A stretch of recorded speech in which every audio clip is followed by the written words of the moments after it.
first call came on a Tuesday morning in October, when the autumn leaves were just beginning to turn and the air carried that crisp promise of winter. Margaret Chin was making coffee in her kitchen, the same ritual she had followed every morning for the past 3 years since her daughter Emma had died.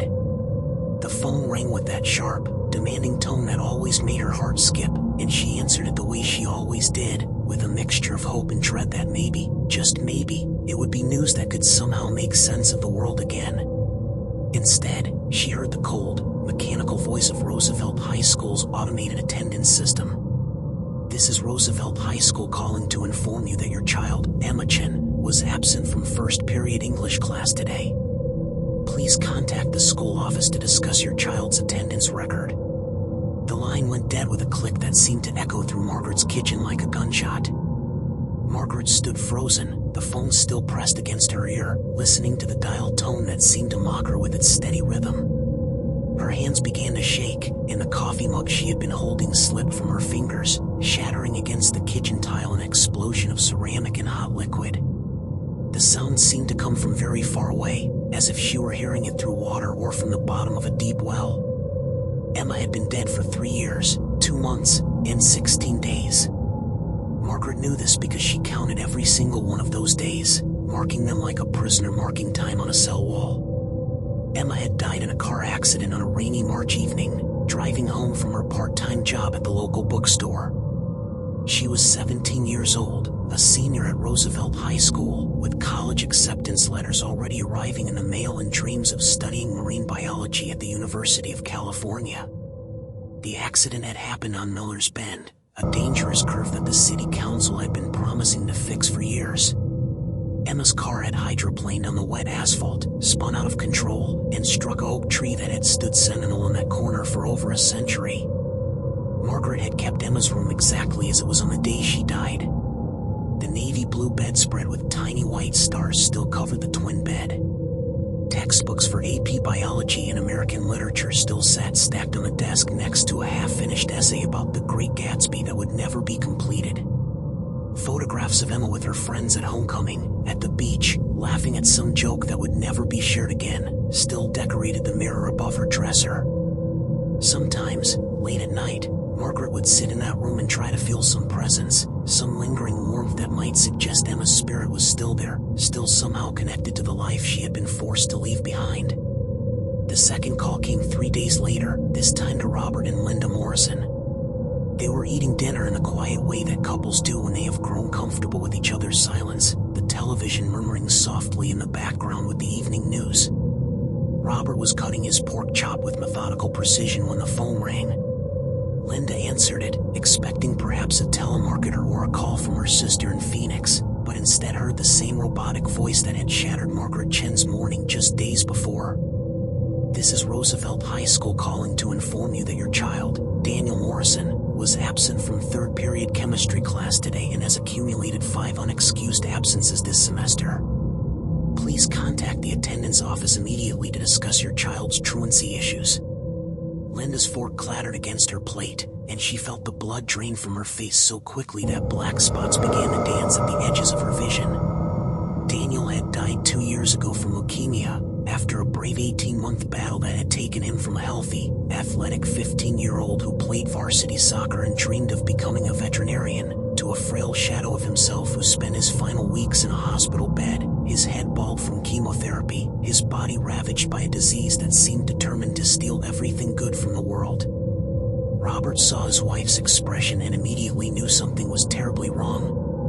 He had learned to read the landscape of grief that lived permanently in Linda's face, could distinguish between the everyday sadness that had become their constant companion and the sharp, fresh agony that indicated a new wound had been opened.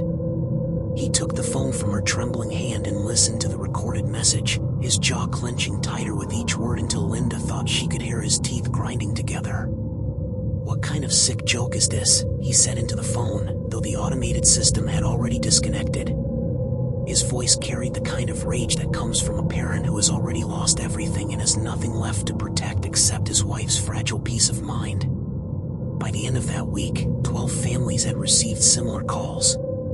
12 families who had buried their children, who had stood graveside and thrown dirt onto small caskets, who who had learned to navigate a world that suddenly felt hollow and meaningless without the laughter and chaos and infinite possibility that children bring to a house. 12 families who thought they had found some small measure of peace, or at least acceptance, only to have their wounds torn open again by the mechanical voice of a school system that seemed determined to remind them of everything they had lost. The calls always came at different times of day, as if some malevolent intelligence was deliberately choosing moments when they would cause maximum damage. Sarah Hendricks received hers at 7 in the morning while she was getting ready for work, the automated voice informing her that her son Michael, who had died by suicide 14 months earlier, was marked absent from homeroom and needed to report to the counselor's office immediately.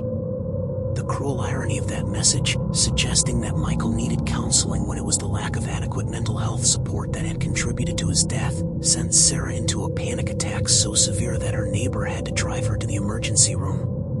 James and Patricia Valdez got their call during their weekly dinner at the Mexican restaurant where they had celebrated their son Carlos's 16th birthday just months before he died in a drowning accident at the local lake. The automated system informed them that Carlos had missed detention and needed to serve additional time after school. Patricia began sobbing so violently that other diners stopped eating to stare, and James had to carry his wife to the car while she whispered Carlos's name over and over again like a prayer or a curse. Roosevelt High School's principal, Dr. Helen Watanabe, first learned about the calls when Margaret Chin appeared in her office on a Thursday morning, her eyes red-rimmed and her hands shaking as she demanded an explanation. Dr. Watanabe had been principal at Roosevelt for 8 years, and in that time she had dealt with budget cuts, teacher strikes, student protests, and the usual crises that come with running a school of 1,500 teenagers. But nothing had prepared her for the sight of a grieving mother standing in her office, asking why the school was torturing her with automated reminders that her dead daughter was skipping class. Dr. Watanabe immediately called the district's IT department, a cramped office in the basement of the administration building where 3 overworked technicians managed the computer systems for all 12 schools in the district. The head technician, a soft-spoken man named Gary Peterson who had been with the district for over 20 years, initially thought there had been some simple error in the database.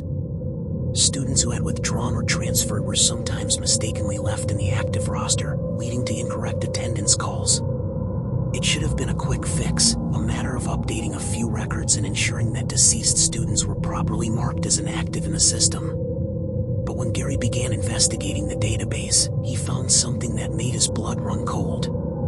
The student records for all 12 of the deceased children showed them as currently enrolled, actively attending classes, with detailed attendance records that indicated they had been marked absent on specific days throughout the current semester. More disturbing still, the records showed that these students had been enrolled in the system continuously since their deaths, as if some invisible hand had been maintaining their academic files even as their bodies lay buried in the local cemetery. The database entries were not random or accidental. Someone had carefully researched each child's death, their class schedules, their academic history, and had programmed the system to generate attendance calls that would be particularly painful to their families. Michael Hendricks, who had struggled with depression and anxiety, was marked absent from psychology class and health education. Daniel Morrison, who had missed months of school during his cancer treatment, was flagged for excessive absences in biology class. Emma Chen, who had been an honors student with perfect attendance, was marked truant for the first time in her academic career. Dr. Watanabe felt sick as she read through the reports that Gary presented to her. This was not a computer glitch or a database error. This was a deliberate, calculated attack designed to inflict maximum emotional damage on families who were still struggling to piece their lives back together after unimaginable loss. Someone had spent considerable time and effort to identify these families, to learn the intimate details of their tragedies, and to program the school's own communication system to become a weapon against them. The district immediately hired a cybersecurity firm to investigate the breach. The team of experts who arrived at Roosevelt High School looked like they belonged in a movie about government agents, serious men and women in dark suits carrying laptops and technical equipment that seemed far too sophisticated for a small-town school district. They set up their operations in the school's computer lab, working through the night with the kind of focused intensity usually reserved for national security threats. What they discovered was both technically sophisticated and psychologically disturbing. The hacker had gained access to the school's network through a vulnerability in the attendance software, but instead of stealing data or causing obvious damage, they had worked quietly for months to plant their malicious code. The program was designed to activate gradually, making the automated calls seem like random system errors rather than a coordinated attack. The hacker had even programmed delays and variations into the calling schedule to make the pattern harder to detect. The technical analysis revealed digital fingerprints that led the investigators to trace the attack to its source. The trail wound through several proxy servers and anonymous networks, the kind of digital camouflage used by sophisticated criminals and cyber terrorists. But eventually, the evidence pointed to a single individual, Marcus Webb, a 42-year-old former Roosevelt High School student who had graduated in 1999 and whose own daughter, Lily, had died by suicide at the school 2 years earlier. Marcus had been a quiet student, remembered by his former teachers as intelligent but withdrawn, the kind of teenager who spent lunch periods in the library and seemed more comfortable with computers than with people. After graduation, he had worked as a software engineer for various tech companies, developing the kind of specialized skills that would allow him to infiltrate and manipulate complex computer systems. He had married young, divorced, remarried, and had a daughter who became the center of his world. Lily Webb had been a bright, artistic 15-year-old who struggled with depression and social anxiety. Despite her parents' efforts to get her help, including therapy and medication, she had felt increasingly isolated at school. She was bullied by classmates who mocked her artistic interests and her shy personality. Teachers, overwhelmed by large class sizes and administrative demands, failed to notice the warning signs or to provide adequate support. On a cold February morning, Lily had taken her own life in the school bathroom, leaving behind a note that blamed the school environment for her despair and begged her father to make sure that other children didn't suffer the way she had. Marcus had blamed Roosevelt High School for his daughter's death. He had appeared at school board meetings, demanding changes to the anti-bullying policies and increased funding for mental health resources. He had written letters to the local newspaper, started online petitions, and tried to organize other parents who had concerns about the school's handling of student welfare issues. But his efforts had been met with bureaucratic indifference and polite dismissals. The school district had offered condolences but no real acknowledgement of responsibility, no meaningful changes to prevent similar tragedies. As the months passed after Lily's death, Marcus's grief had curdled into something darker and more dangerous. He had spent hours researching other families who had lost children, particularly those whose deaths could be connected in any way to Roosevelt High School. He had discovered that Daniel Morrison's leukemia had been diagnosed late because the school nurse had dismissed his complaints of fatigue as laziness. Emma Chen's fatal car accident had happened on a road that the school district used for student transportation despite known safety concerns. Michael Hendricks had been bullied at school, and his parents had repeatedly contacted administrators for help that never came. In Marcus's twisted logic, these families deserved to know how the school's negligence had contributed to their children's deaths. The automated attendance calls were his way of forcing them to confront the reality that Roosevelt High School had failed their children just as it had failed Lily. He had convinced himself that he was performing a public service, exposing the school's indifference to student welfare by making the pain of loss impossible to ignore.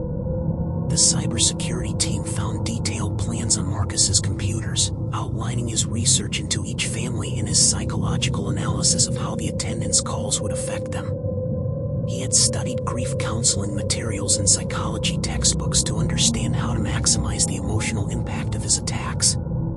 He had even kept a journal documenting his satisfaction as reports of the calls reached him through social media and local news coverage. When police arrested Marcus at his apartment, they found a man who seemed to have aged decades in the 2 years since his daughter's death.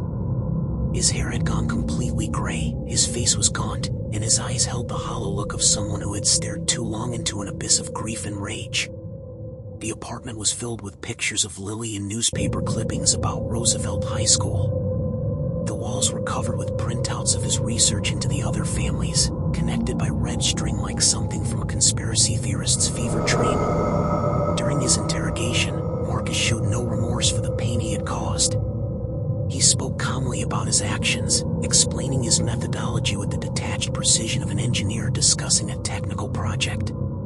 He believed that the other families needed to understand how the school had failed their children, just as it had failed Lily.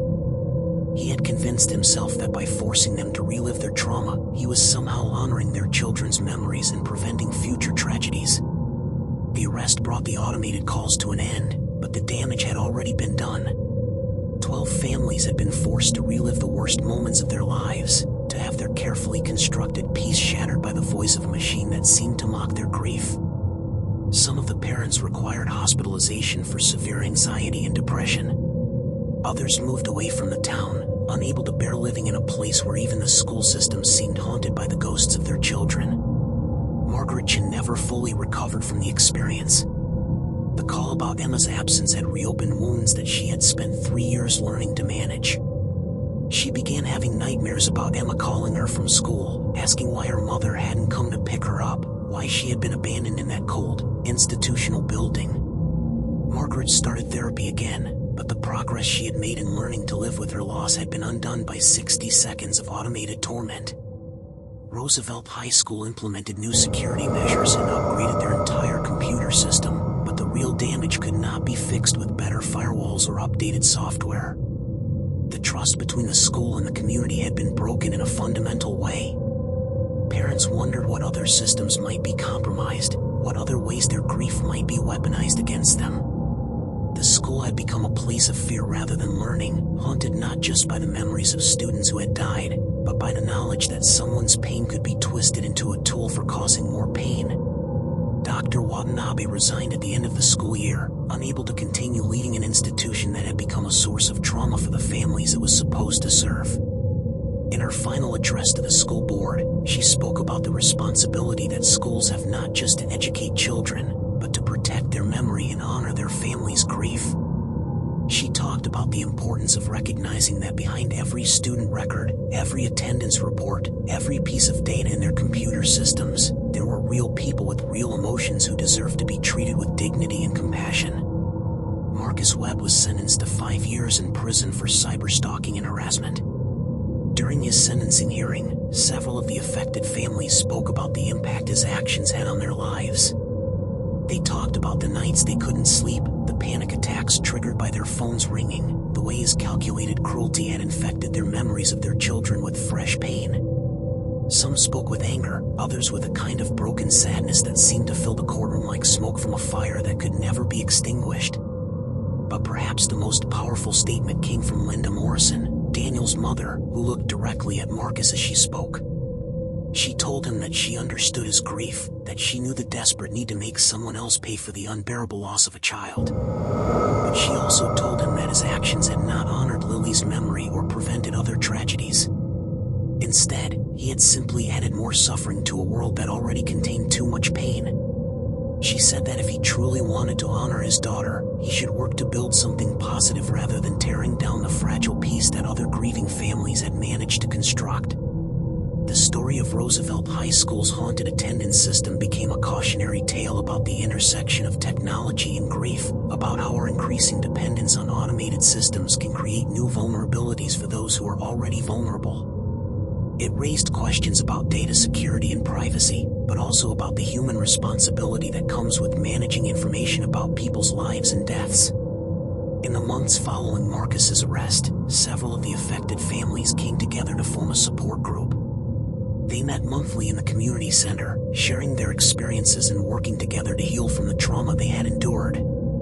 They also became advocates for better mental health resources in schools and stronger protections for families dealing with student deaths. Their organization, which they called Voices for Change, lobbied for legislation requiring schools to have specific protocols for handling the records of deceased students and for providing ongoing support to grieving families. The automated attendance system at Roosevelt High School was eventually replaced with a new program that included multiple safeguards to prevent similar attacks. But for many in the community, the damage had already been done. The school building itself seemed different somehow, as if the walls had absorbed the echoes of those terrible phone calls and would never quite be free of them.